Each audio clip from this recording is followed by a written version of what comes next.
चुनाव की सरगर्मी बिहार में तेज है और 40 लोकसभा सीट में से एक हाई प्रोफाइल सीट जमुई भी है, जहां से 10 साल से सांसद चिराग पासवान है। लेकिन इस बार चिराग पासवान हाजीपुर से चुनाव लड़ेंगे और जमुई की जिम्मेदारी दी गई है चिराग पासवान के जो बहनोई हैं अरुण भारती, उन्हें जिम्मेदारी मिली है कि जमुई में जो अब तक काम हुए हैं उसे और आगे बढ़ाने की। और अरुण भारती हमारे साथ मौजूद हैं इस वक्त। अरुण जी, इस बार जमुई में जो अब तक काम हुआ, चिराग पासवान को जो प्यार मिला, 10 साल लगातार 2 बार सांसद रहे, अब उन्होंने ये जिम्मेदारी आपको दी है और भरोसा कि जमुई को वैसे ही वो रखेंगे जैसे उन्होंने रखा है। बहुत बड़ी जिम्मेदारी आपको लग रही है, चुनौती बहुत बड़ी है? जी हाँ, चुनौती है। साथ में ये इस बात का मुझे हर्ष भी है कि उन्होंने इस चीज़ के लिए मुझे चुना, मुझे मेरे ऊपर विश्वास किया। देखिए, जिस तरह से जमुई की जनता को उन्होंने वादा किया था कि वो यहाँ बेटा होकर के आए हैं और बुजुर्ग होकर के जाएंगे, उसी तरह से जब उनके पिता स्वर्गीय रामविलास पासवान जी का निधन हुआ, जहाँ से वो 9 बार सांसद रह चुके हैं, केंद्रीय मंत्री रह चुके हैं, वहाँ की जनता का भी जो एक्सपेक्टेशन था वो चिराग पासवान जी की तरफ हुआ उनके निधन होने के बाद। ऐसे में उनके लिए ये डिसाइड करना, ये निर्णय लेना बड़ा ही डिफ़िकल्ट था कि मैं कहाँ से चुनाव लड़ूं। लेकिन अंत में उन्होंने ये निर्णय लिया कि पिता की जिम्मेदारियों को मुझे निभाना चाहिए, उनकी विरासत को मुझे संभालना चाहिए। लेकिन चूंकि उन्होंने जमुई के लोकसभा की जनता से भी वादा किया था, उन्होंने ये कहा कि यहाँ भी मैं छोड़ नहीं सकता और यहाँ उन्होंने फिर मुझे भेजा कि आप मेरी जिम्मेदारियाँ उठाइए और कोई भी कष्ट होगा, कोई भी प्रॉब्लम होगा, जहाँ से लगे कि आपको कोई दिक्कत हो रही है या वहाँ की जनता को दिक्कत हो रही है, तो मेरे साथ हमेशा वो यहाँ पे मौजूद रहेंगे। परिवारवाद को लेकर अक्सर जरूर बात होती है, लेकिन यहाँ विरोधी कह रहे, तेजस्वी यादव कह रहे हैं कि यहाँ भी परिवारवाद तो हो ही क्या, बहनोई हैं आप। हाँ, देखिए, इसमें मैं पहले भी बहुत कुछ बोल चुका हूँ। एक छोटा सा बस चीज़ में बोलूँगा कि बड़ी दीदी तो लड़ रही हैं पाटलिपुत्र से, मछली दीदी लड़ रही हैं सारण से, बड़े भाई साहब हसनपुर से विधायक हैं और खुद वो राघोपुर से विधायक हैं। यहाँ पर ये बताइए, वहाँ पे तो ये समाजवाद है, सूप हंसे तो हंसे, चलनियों हंसे। चलिए, बातचीत का सिलसिला जारी रखेंगे। चूंकि चिराग पासवान आ गए हैं, साथ में सम्राट चौधरी भी हैं, विजय सिन्हा भी हैं और अभी राजनाथ सिंह की रैली हुई। अरुण जी से हम बात जारी रखेंगे आगे भी आपके साथ। हम तो इस वक्त चिराग पासवान पहुंच गए हैं और स्वागत के लिए अरुण भारती जी खुद मौजूद हैं। अरुण जी, जब चिराग पासवान आते हैं, एक बहनोई होने का या पॉलिटिकल रिलेशन कैसे दिखते हैं, दोनों का बैलेंस कैसे होता है? देखिए, हमारा आपके साले भी है, सार्वजनिक तौर पे वो मेरे पार्टी के राष्ट्रीय अध्यक्ष हैं और उनका जो अनुभव है वो मुझसे ज़्यादा है राजनीति में। तो सार्वजनिक मंच पे तो उनसे मैं सीखता हूँ, वो पार्टी के अध्यक्ष हैं और उसी प्रोटोकॉल को हम लोग मेंटेन करते हैं। पारिवारिक तौर पर मैं बड़ा हूँ उनसे, लेकिन उनसे सीखने को बहुत कुछ मिलता है। जिस तरह की परिस्थितियों से वो गुजरे हैं और उससे हम लोगों ने साथ दिया है, उससे जो सीखने को मिला है उसको लेकर चलते हैं। पारिवारिक तौर पर और सार्वजनिक तौर पर हम लोग का रिश्ता है और उस हिसाब से अलग अलग मंचों पर चलता है। जमुई में कौन से काम अधूरे रह गए जो चिराग ने कहा कि आप जाइए और ये पूरा करना है अब आपको? बहुत सारे काम है, लेकिन मैं प्रमुखता से जो एक काम बोलूँगा, वो रहा आपका खैरा का मेडिकल कॉलेज है। अच्छा। जो बिहार में 5 आवंटित हुए थे, जिसमें से वो 1 लाने में यहाँ सफल रहे। उसका काम अभी भी प्रगति पे है और उसमें उस काम में तेजी लाने की ज़रूरत है। इस काम को हम लोग प्रमुखता से करेंगे। बहुत सारे गांव हैं, बहुत सारे गांव को सड़कों से, बिजली से जोड़ना वो बाकी है, उसको भी हम लोग पूरा करेंगे। ऐसे बहुत सारे कार्य हैं, प्रमुखता से ये कार्य है जिसमें हमारा बहुत ज़्यादा प्राथमिकता रहेगा। चलिए, साथ में चलते हैं। चूँकि स्वागत के लिए एक से आदेश जो हुआ हम तो देखिए, चिराग पासवान आ चुके हैं और साथ में सम्राट चौधरी भी हैं और अभी सभा होनी है और साथ में चिराग पासवान और सम्राट चौधरी जी भी अरुण भारती जी के स्वागत के लिए।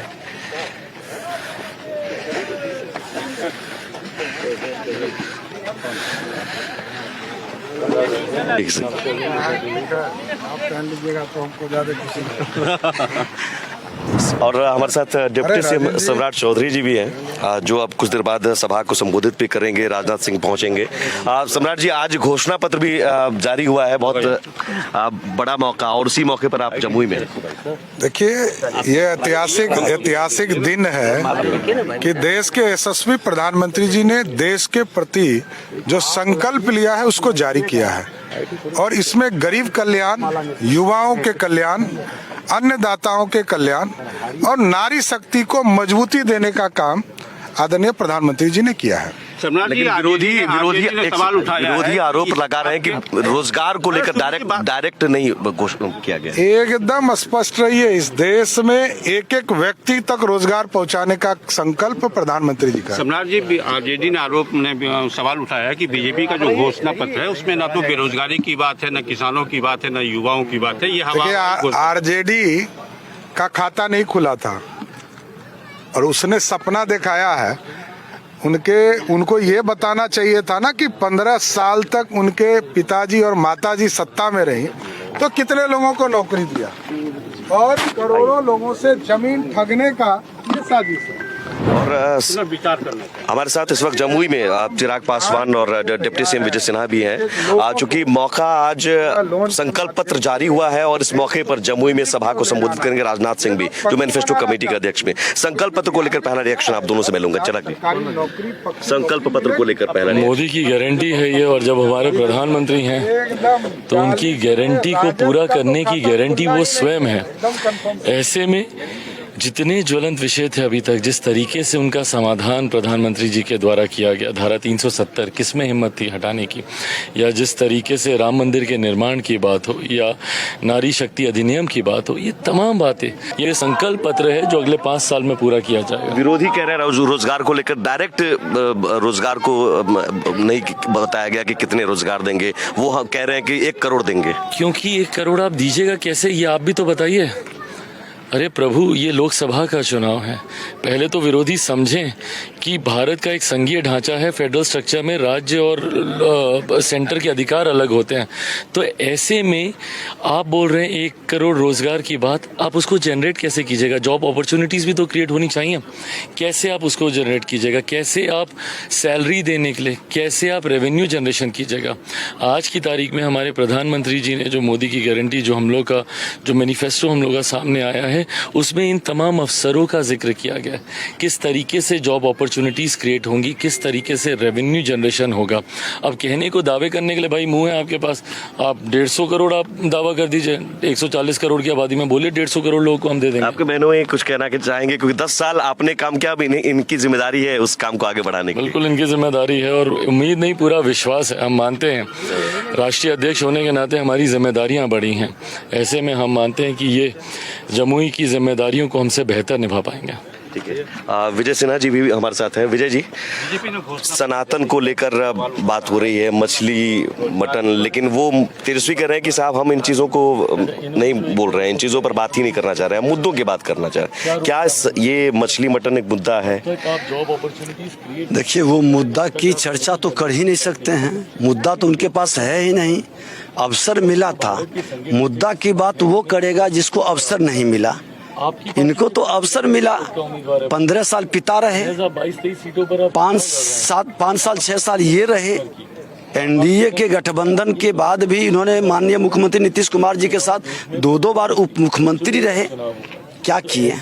आप बता दें कि आप जब बने थे 5 साल से ज़्यादा समय तक आप सत्ता में रहे, कौन सा काम ऐसी उपलब्धि है? अरे जिस पथ निर्माण विभाग में आप थे, आपका सबसे दुलड़ुआ विभाग था, मैं आज उसका पथ निर्माण के मंत्री हैं। आप बता दें कि आपका क्या विजन था उसमें, कितनी नियुक्ति आपने किया, कौन सा काम किया जो बिहार की जनता और बिहार के लोगों को स्मृत रहे, यादगार रहे? कुछ नहीं। विजन है, ना नीयत है, ना नीति है। पूरी तरह से ये लोग असफल लोग हैं। चलिए, तो जमुई में इस वक्त चुनाव प्रचार का दौर और जो तमाम स्टार प्रचारक हैं वो पहुंच चुके हैं। सम्राट चौधरी, विजय सिन्हा पहुंच चुके हैं और ये जोर आजमाइश, चूंकि पहले चरण में चुनाव होना है 19 अप्रैल को और उससे पहले कोशिश है कि ज़्यादा से ज़्यादा संख्या में जो मार्जिन है, वोटों का मार्जिन वो ज़्यादा बढ़े और इसलिए तमाम स्टार प्रचारकों को यहाँ पर उतारा गया है। हम जमुई की नब्ज को और टटोलने की कोशिश करेंगे और दिखाएंगे कि प्रचार में कैसे नेताजी मेहनत कर रहे हैं। कई बातें हैं जो आप लोगों से साझा करनी है और कई बातें उन्हें ऐसी हैं जो आप लोग जानते हैं।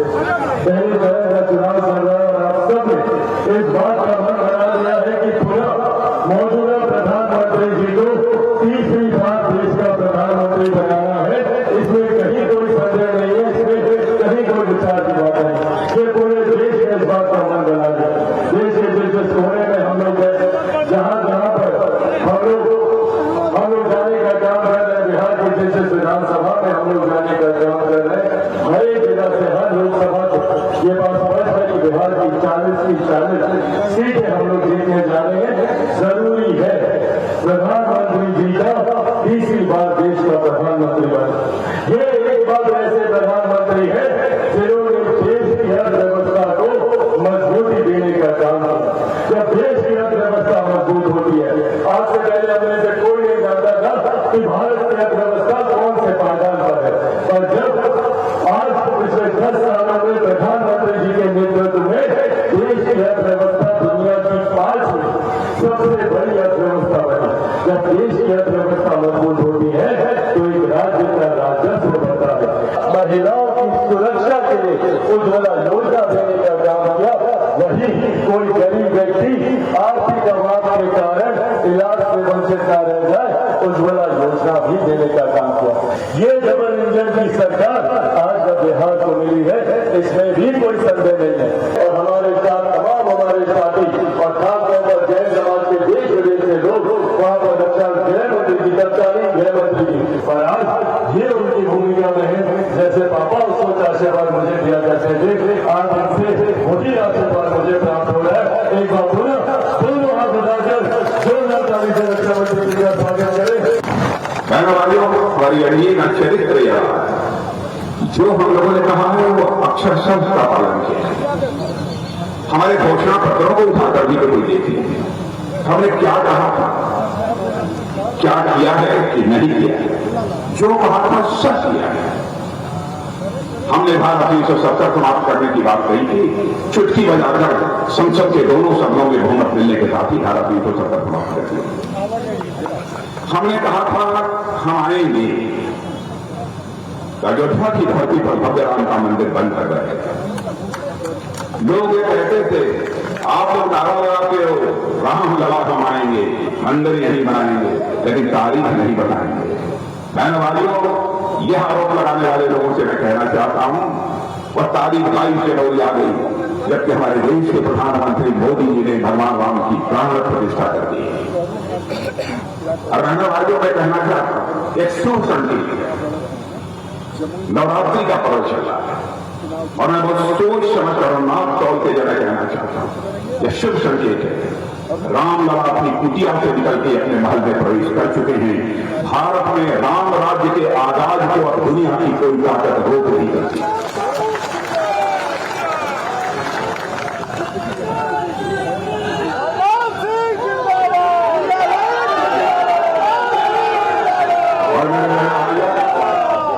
राम राज्य किसे कहते हैं? राम राज्य वही राज्य होता है जिसमें हर व्यक्ति, राम राज्य उसी राज्य को कहते हैं कि हर व्यक्ति को दायित्व बोध हो, कर्तव्य बोध हो, हमें क्या करना चाहिए इसकी जानकारी। हम उस राम राज्य की बात कर रहे हैं जिसमें कि हर भारत का नागरिक उसके अंदर एक भाव पैदा हो। हमें भारत माता का मस्तक सारी दुनिया में ऊंचा करना है। जिस दिन यह भाव पैदा हो जाएगा भारत में राम राज्य उसी दिन आ जाएगा। भाइयों में दावे के जाते लोग कहते हैं आप लोग मुस्लिम विरोधी। मैं अपने मुस्लिम भाइयों से भी कहना चाहता हूं मैंने जिंदगी में कभी जात, पंथ, मजहब की राजनीति नहीं की है। मैंने बराबर की राजनीति की है तो इंसाफ और इंसानियत की राजनीति है मेरे भाई। मैं मुसलमान भाइयों को बताना चाहता हूं, केवल मुसलमान भाइयों को नहीं, जो ईसाई हों उनको, जो यहूदी हों उनको, जो भी पारसी हों उनको, जो भी भारत के नागरिक हैं, चाहे किसी भी धर्म को मानने वाली कोई माता हो, बहन हो, बेटी हो, बहनों भाइयों, कोई इसे स्वीकार करे अथवा न करे, हम सब सारे लोग, एनडीए के लोग, भारतीय जनता पार्टी के लोग उसको अपनी माता, बहन और बेटी ही मानते हैं। भले ही आपको जो मानना हो उसे मानो, लेकिन हम माता, बहन और बेटी मानते हैं। शादी हुई 10 दिन के बाद खड़े होकर कोई बोल दे तलाक तलाक तलाक और उसे छुट्टी कर दे, राजनीति के आधार में सत्ता के मोह पे भले ही कोई स्वीकार कर दे, लेकिन हम एनडीए के लोग इसे कभी स्वीकार नहीं कर सकते। धन्यवाद। इसे डंके की चोट पर हमें 3 तलाक की प्रथा को भी होना। बार बार मैं कहता हूं कि राजनीति केवल सरकार बनाने के लिए नहीं की जानी चाहिए, राजनीति जानी चाहिए तो देश बनाने के लिए राजनीति जानी चाहिए। मैं कभी कभी नजर डालता हूं क्या हो गया है लालू जी, पहले वाले लालू हमारे कहते हैं, उनके परिवार के लोग क्या बोल रहे हैं, सरकार वाले के लिए मोदी को जेल में डालना, न 9 मन तेल होगा न राधा नाचेगी, बहने भाइयों, न 9 मन तेल होगा न राधा नाचेगी।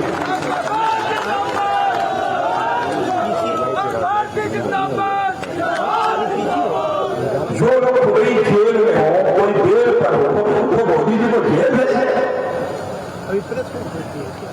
मैं जानता हूं बिहार की जनता बहुत स्वाभिमानी जनता, अच्छी तरह सब कुछ बर्दाश्त कर लेगी, लेकिन मोदी का जेल जाना यह हिंदुस्तान की जनता को कभी स्वीकार नहीं। इस तरीके की बातें जो करने वाले लोग हैं उनको पूरी तरह से नकार। आपको जो खाना हो, मछली खाना हो, सूअर खाना हो, कबूतर खाना हो, हाथी खाना हो, घोड़ा खाना हो, सब दिखाने की जरूरत क्या है?